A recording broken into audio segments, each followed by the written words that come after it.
I'm Brittany Lewis with Forbes Breaking News.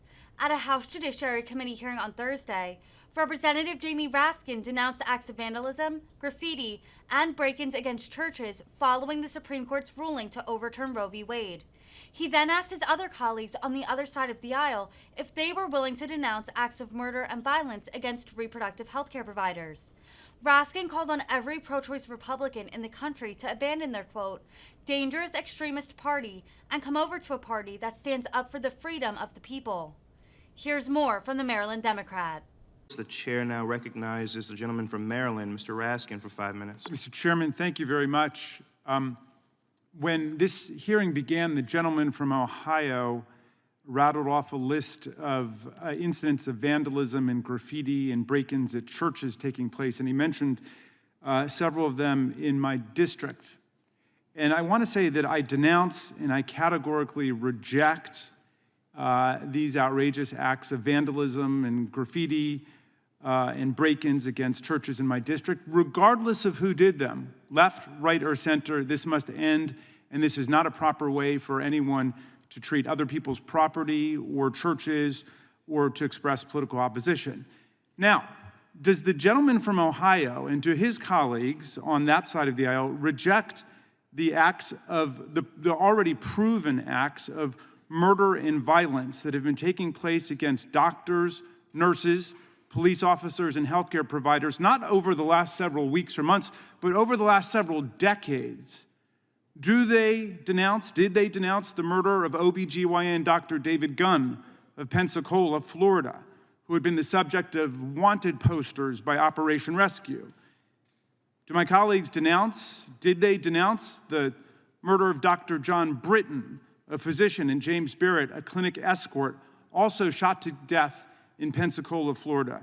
Do they denounce the murder of Shannon Lowy and Leanne Nichols, killed in clinic attacks in Brookline, Massachusetts?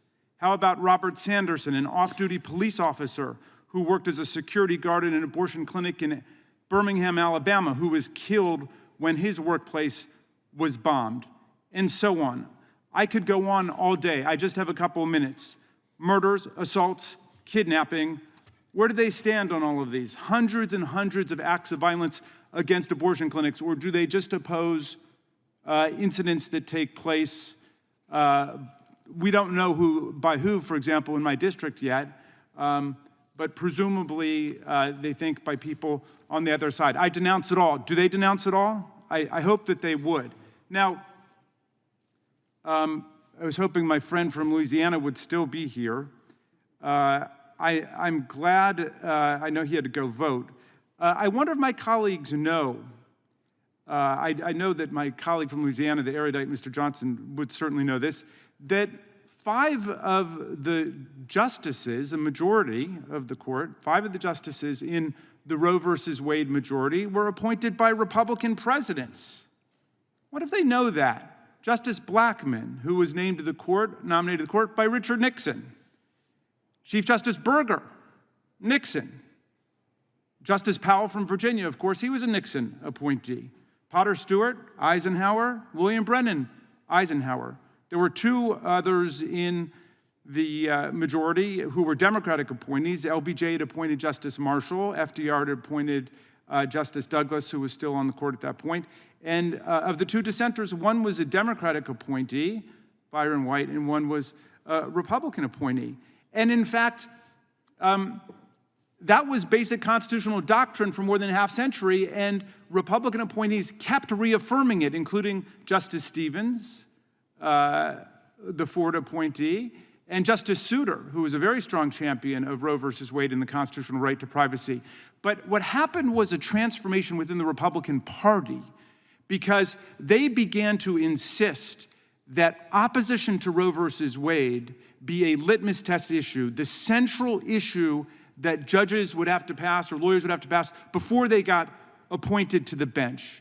And so it became a decades-long campaign to overthrow Roe versus Wade, which had been principally the handiwork of Republican appointees to the court, but it had built this wonderful line of precedent about the constitutional right to privacy. And they were so emphatic about it that in 2006, they blocked President Obama's nominee, Merrick Garland from even getting a hearing.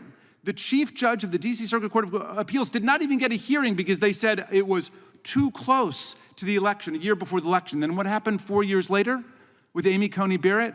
They rammed through her nomination in the last several weeks of the Trump administration, when voting had already begun across the country in early voting, in their madcap determination to create this anti-Roe majority. That's why we are where we are. And you know what I say? Okay, they played politics that way. I hope that every Republican in the country who's pro-choice decides to abandon their dangerous extremist party and come over to a party that stands up for the freedom of the people. I yield back, Mr. Chairman.